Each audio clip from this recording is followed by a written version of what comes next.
오늘은 누가복음 10장 1절로 42절의 말씀을 보시고 너도 이와 같이 하라, 너도 이와 같이 하라 라는 제목으로 말씀을 나누겠습니다.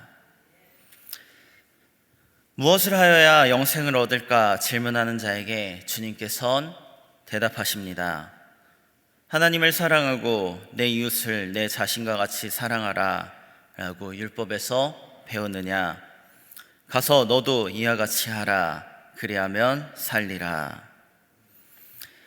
영생을 얻는 길은 오직 예수 그리스도를 믿음으로 시작됩니다.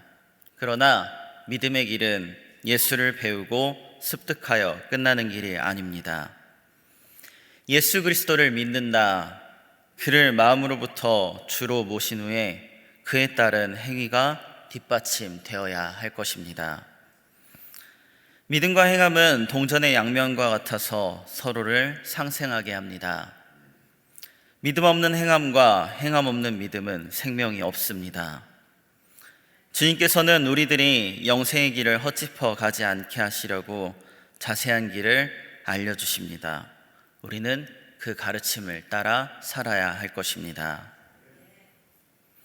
오늘 본문 말씀의 시작에서 주님께서는 70여 명의 사람들을 2명씩 짝을 이루어 세우십니다.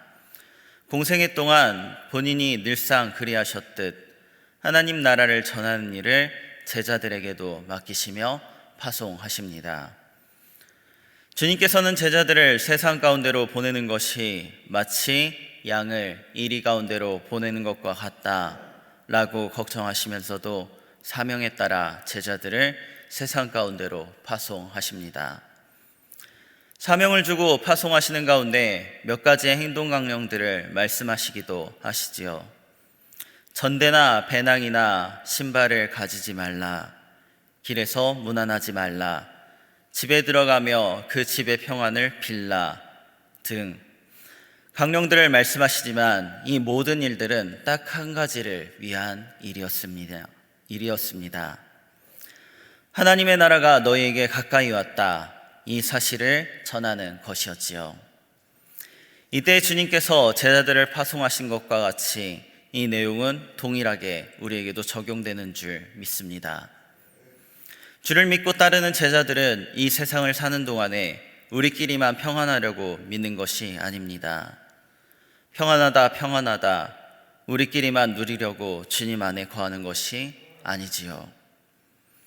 제자들의 사명은 하나님의 나라가 가까이 왔음을 세상 가운데 선포하고 주님이 재림하시기 전에 죄악된 세상 속에서 한 명의 영혼이라도 건져내는 것임을 믿습니다. 그런 우리들에게 우리 주님께서는 사명만 주고 내버려 두지 않으시고 주님과 같은 동일한 권세 또한 주십니다. 우리 함께 본문 말씀 16절과 17절의 말씀을 읽겠습니다. 본문 16절과 17절의 말씀을 함께 읽겠습니다. 너희 말을 듣는 자는 곧 내 말을 듣는 것이요, 너희를 저버리는 자는 곧 나를 저버리는 것이요, 나를 저버리는 자는 나 보내신 이를 저버리는 것이라 하시니라. 70인이 기뻐하며 돌아와 이르되 주여, 주의 이름이면 귀신들도 우리에게 항복하더이다. 아멘. 그러므로 사랑하는 성도님들, 주님께서 사명을 맡기신 것에 대하여 기뻐하시며 주님을 전하는 삶을 사시기 바랍니다. 주님의 말씀을 전하는 자들은 주님께서 자신과 동등한 대우를 약속하십니다. 그리고 이렇게 주의 이름을 대는 자들은 능력 있는 삶을 살게 됩니다. 주님의 이름을 전했던 제자들이 주님께로 돌아와 기쁨으로 아뢰입니다. 주의 이름이면 귀신들도 우리에게 항복합니다. 세상에 그 어떤 권세 있는 이름도 귀신을 쫓아내진 못하지요. 그러나 저와 여러분이 힘삼는 주님의 이름은 이 세상 그 어떤 권세보다도 큰 권세를 가진 이름입니다. 그 이름 주 예수 그리스도를 기쁨으로 증거하는 저와 여러분들이 되시길 바랍니다. 이렇게 우리 주님께서 하나님의 나라를 증거하던 중 한 율법교사가 일어나 주님께 질문합니다. 선생님, 내가 무엇을 하여야 영생을 얻겠습니까? 이 질문에 주님 또한 질문으로 대답하시지요. 율법에 무엇이라 기록되었고 내가 어떻게 읽느냐? 율법교사는 다시 답합니다. 내 마음을 다하며 목숨을 다하며 힘을 다하며 뜻을 다하여 주 너의 하나님을 사랑하고 또한 내 이웃을 내 자신같이 사랑하라 라고 읽습니다. 주님께서는 다시 답하십니다. 내 대답이 옳도다. 이를 행하라. 그러면 살리라. 이렇듯 율법교사는 영생에 이르는 길을 잘 아는 자이었습니다. 그러나 아는 것과 그에 따라 사는 것은 다른 문제입니다. 율법교사는 자신의 의로움을 더 내보이고 싶어서 주님께 질문합니다. 그러면 내 이웃은 누구입니까? 질문하는 율법교사에게 주님께서는 선한 사마리아인에 대한 이야기를 전해주시지요. 어떤 강도 만난 사람이 있었습니다. 이 사람은 강도를 당해 가진 것을 모두 빼앗기고 몰매를 맞아 거의 죽게 된 상태였습니다. 그렇게 강도 맞아 길에서 죽어가던 사람이 가는 길에 있는 것을 보고 한 제사장이 피해 지나갔습니다. 또 마찬가지로 한 레위인도 그를 보고 피해 지나갔습니다. 그렇지만 마지막 그 당시 이스라엘 사람들이 업신여기며 사람 취급을 하지 않았던 사마리아인 한 사람은 강도 만난 자를 오히려 불쌍히 여겨 그를 치료하고 주방에 맡겨 치료 비용도 대주고 만약 부족하다면 돌아오는 길에 들려 갚아주겠다 말합니다. 주님께서는 이렇게 강도 만난 자를 대했던 3명의 예를 드시고 누가 이 강도 만난 자의 이웃인가 질문하십니다. 당연히 대답은 자비를 베푼 사람이 이웃이라 대답하겠지요. 그에 대해 주님께서는 결론을 내려주십니다. 가서 너도 이와 같이 하라. 우리는 교회를 다니면서 말씀을 통하여 믿음과 옳은 길에 대하여 수없이 많은 조명을 받습니다.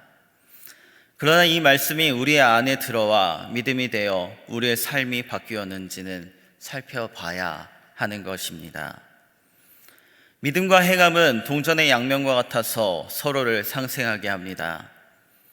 믿음이 없는 행함과 행함이 없는 믿음은 생명이 없습니다. 주님께서는 우리들이 영생의 길을 헛짚어 가지 않게 하시려고 자세한 길을 알려주셨습니다. 주님께서는 이렇게 영생에 이르는 기쁨의 길을 우리에게 가르쳐 주셨는데 지금 저와 여러분들의 발걸음은 과연 주님이 가르쳐 주신 길을 걷고 있는 자들의 걸음입니까?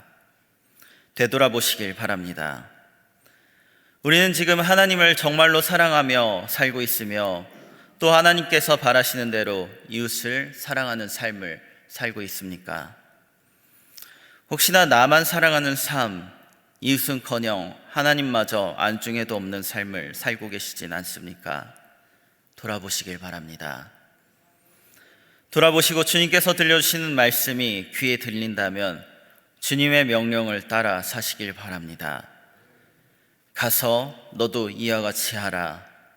주님의 명령에 따를 때 우리는 주님께서 약속해 주신 영생에 이르는 삶에 이르게 될 줄 믿습니다.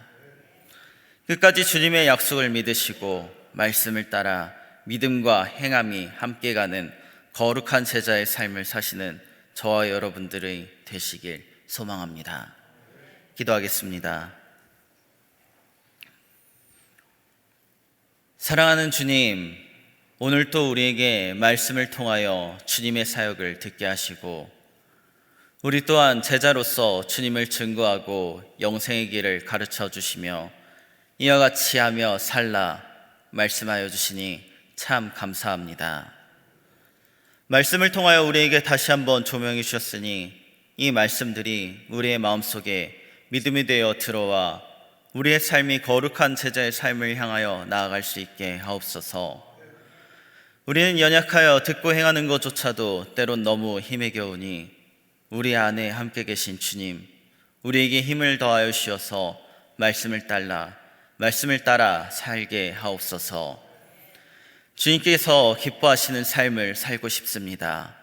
우리에게 힘을 더하여 주시옵소서. 이제 2022년의 마지막을 향하여 달려가고 있습니다. 우리 강경제일교회가 끝까지 힘을 내어 주님을 바라보며 표대를 향하여 부르심의 상을 기대하며 끝까지 달려 칭찬받고 기쁨으로 한 해를 마무리하는 우리 교회 되게 하옵소서. 예수님의 이름으로 기도드립니다. 아멘.